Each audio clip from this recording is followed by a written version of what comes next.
82% of all physical attacks on crypto holders happen in Europe, 70% in France. France has become the world's most dangerous place to be associated with crypto. That's one violent attack on a French crypto holder every 2.5 days. Half of those cases is not the crypto holder itself that is kidnapped, it is his friends and family. If these databases are breached, and they're likely to be breached, people will get kidnapped and murdered as a result. Or we might fail, but the only thing I can guarantee you is that we will never give up.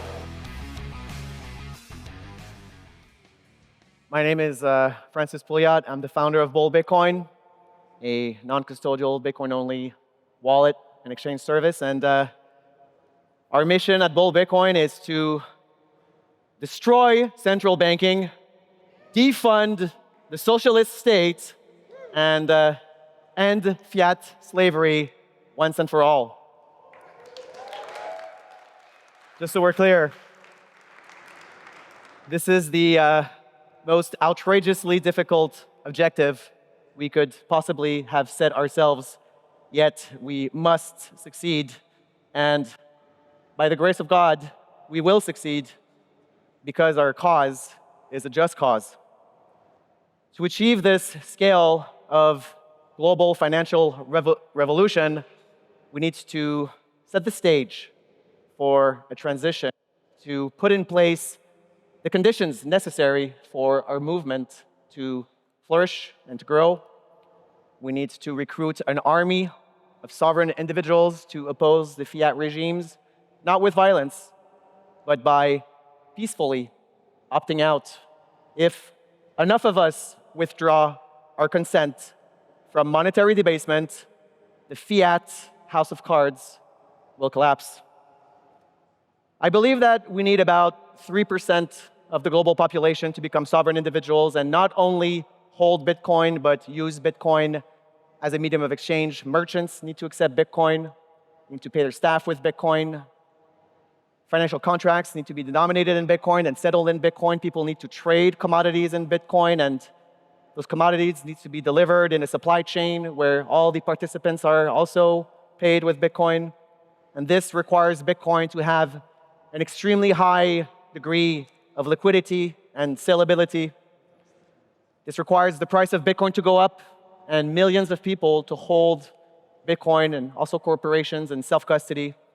This requires public marketplaces with deep order books where transactions between traders are settled with high velocity. This requires these platforms to be able to send and receive hundreds of billions of dollars of bank transfers. This requires brokers like Bull Bitcoin to provide access to this liquidity to their retail and corporate clients. In other words, this requires our industry to keep interfacing with the legacy fiat banking system until we reach a tipping point where we have established a global circular Bitcoin economy.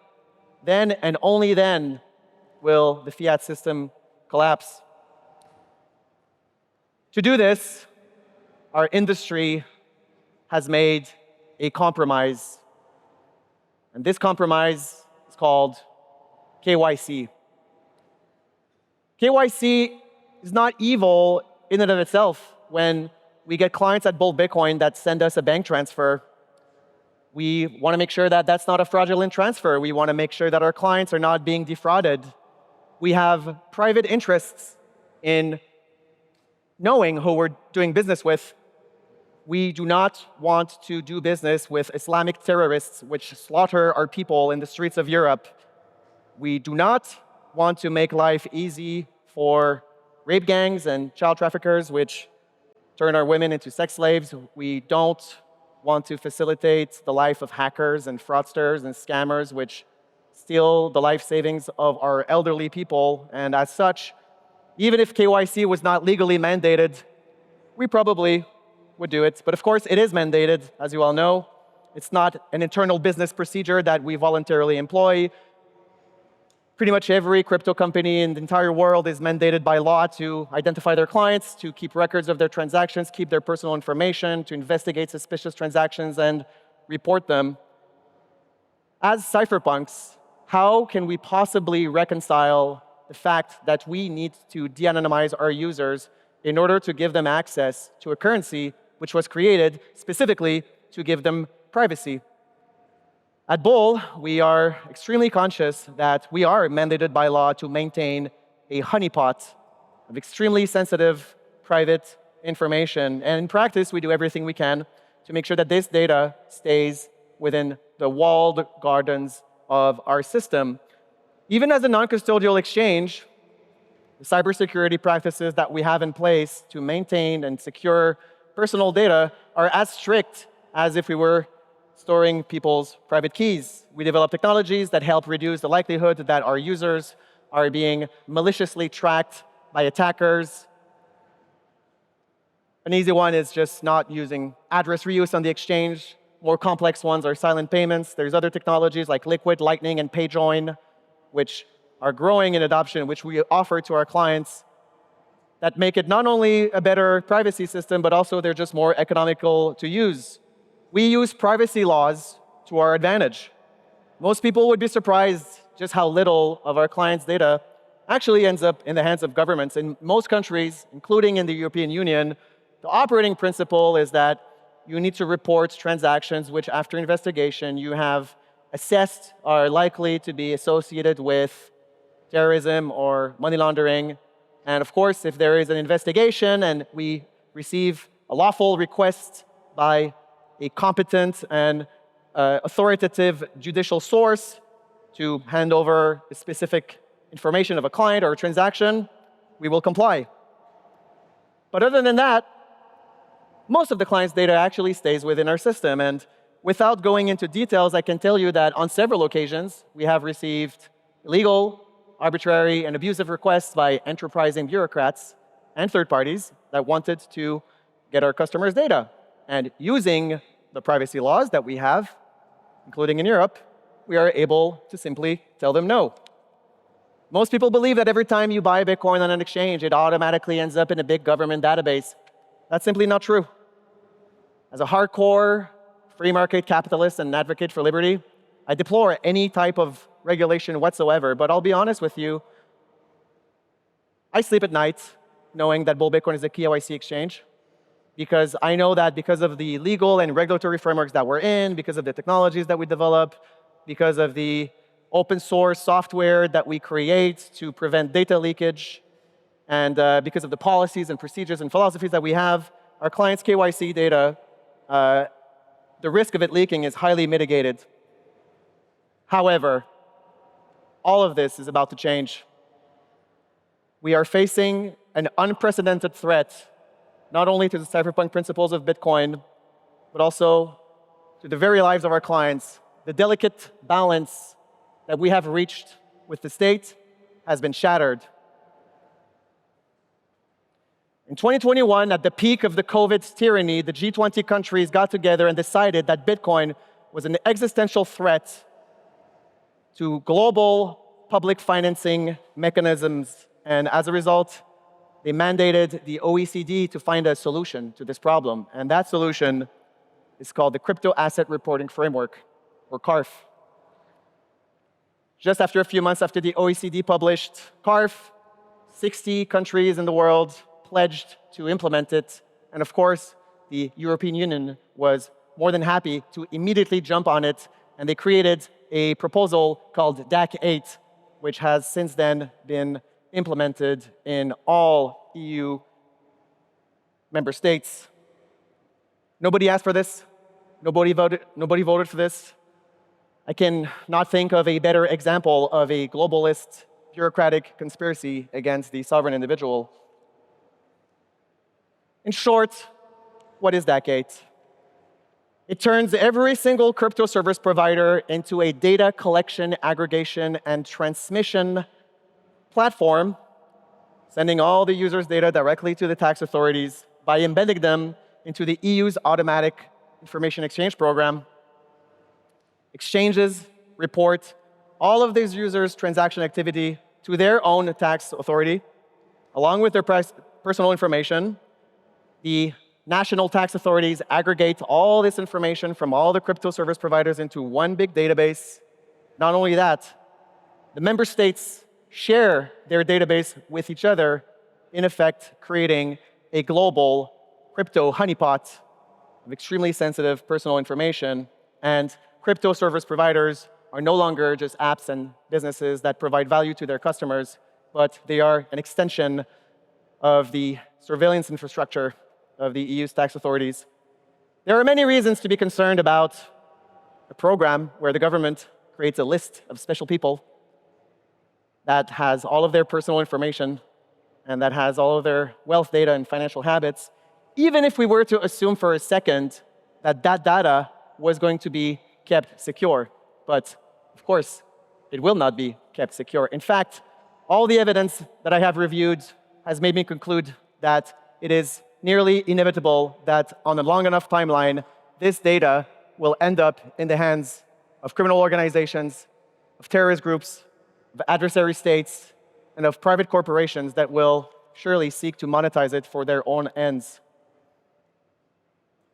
The sheer scale of the data leaks and their growth in frequency and intensity is so massive as to have become comically absurd.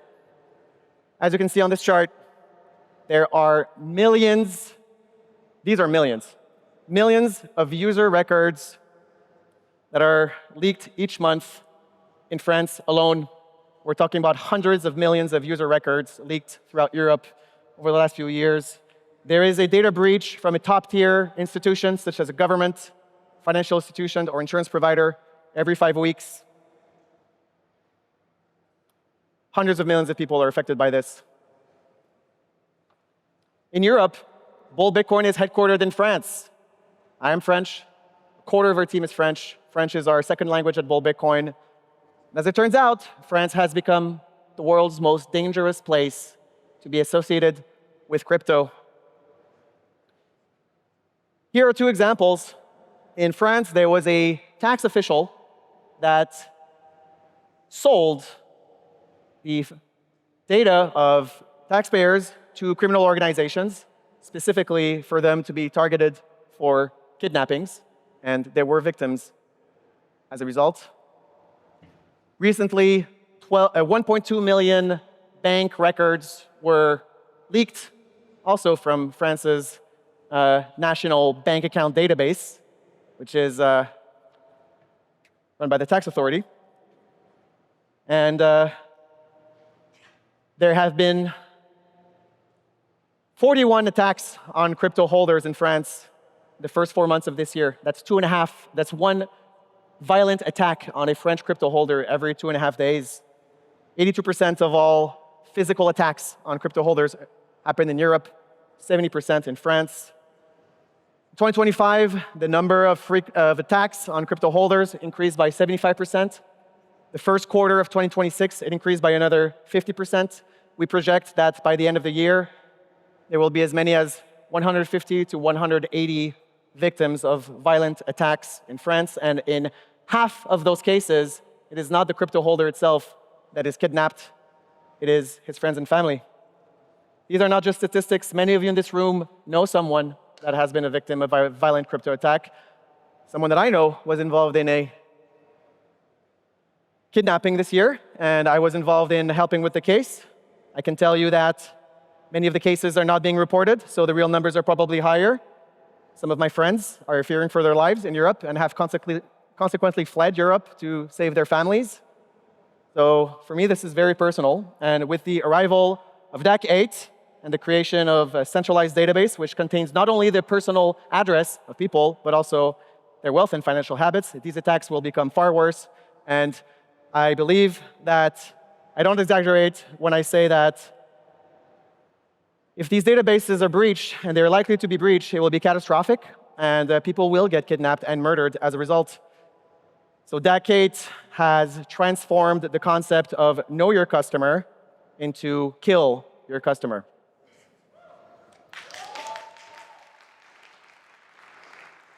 When I first heard about DAC8 and CARF, I didn't actually believe it was real. It goes against every principle of decency, proportionality, and common sense that I hold dear. And what's worse is when I started to talk about DAC8 to crypto industry leaders in 2023, up until last night, I realized that nobody knew what the hell I was talking about. DAC8 was introduced as a technical improvement and not as a major shift in policy, certainly not with the consent of the people, and certainly not with the consultation of our industry. And other than a few private conversations, There has been no attempt by any crypto leaders to oppose it. There has been no protest. There has been no group, activist, or civil rights organization to do anything about this. Our industry has become conditioned to blind compliance, and we have resolved ourselves to accept the growing severity of these dangerous and disproportionate regulations as being inevitable. If we allow the globalists to establish a mass surveillance program that puts crypto users at risk and we do not oppose them, we are sending them a message that is very clear. It is that their power over us truly is unlimited. Every free and democratic society rests upon the idea that there is a distinction between what is private and what is public. And in fact, I would argue that it is at the core of European civilization to protect private matters. The ancient Greeks had the concept of polis, the public place for debate and ideas, and they knew that this cannot exist without the oikos, which is the private domain of the home, where the individual can retreat away from public scrutiny and simply be himself. The Romans codified this into law with res publica versus res privatea, outlawing violations of the private domain of the home. And today, the modern cypherpunks are the last vanguard, the last bastion that is keeping these ancient European principles alive. In the words of Eric Hughes, privacy is necessary for an open society in an electronic age. Privacy is the power to selectively reveal oneself to the world, and that is why we are here today. That is why I dedicated my life to Bull Bitcoin, building infrastructure for Bitcoin. Bitcoin is at the center of a spiritual war between the forces of corruption and the forces of liberation. The choices that we make today will shape how the future will look like in 100 years, and whether our descendants live in a totalitarian dystopia or will usher in a new era of prosperity and freedom depends on our willingness to resist today. And we cannot let a bunch of faceless bureaucrats shatter the very foundations of our civilization.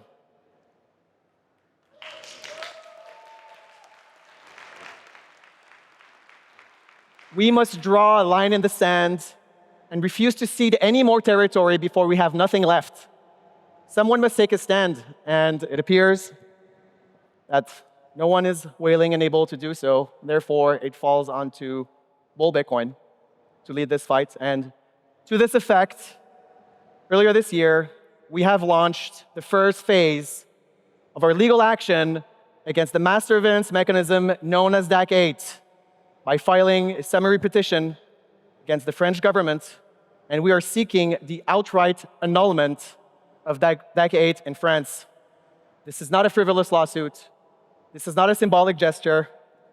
It's a very serious project. It's a legal case that's grounded in law, that's handled by experienced legal professionals, and we intend to win, and we will eliminate DAC8 in France.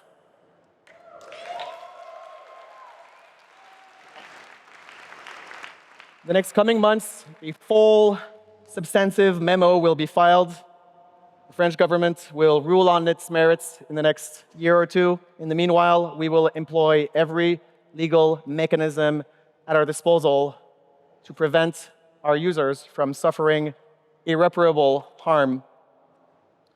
We seek the admission by the French government that DAC8 violates fundamental human rights, and we seek the establishment of a judicial precedent on the proportionality of automated mass financial data collection that we hope will serve as a basis for European case law. A successful outcome in France will serve as a blueprint for other European actors seeking to overturn DAC8 in their own country, thereby igniting a coordinated European resistance against disproportionate mass collection. Bull Bitcoin is financing these legal proceedings out of pocket with the help and contribution of one crypto company from France, one other company which we will give all the credits to which they are due when they are ready to reveal their identity. We're not looking to establish an industry lobby or a committee or a group. We are just going to do it. And the only thing I ask from you today is to just spread the word about Bull Bitcoin to your friends and family. We are not backed by VC investors. We are not backed by banks. Every dollar that we use to spend to fight DAC8 comes from our operational revenue. We are opening a first front in France, and if need be, we will challenge DAC 8 in front of the European Court of Justice and the French constitutional courts. We will wage this battle on all legal fronts that are available to us. We might succeed or we might fail, but the only thing I can guarantee you is that we will never give up. Thank you.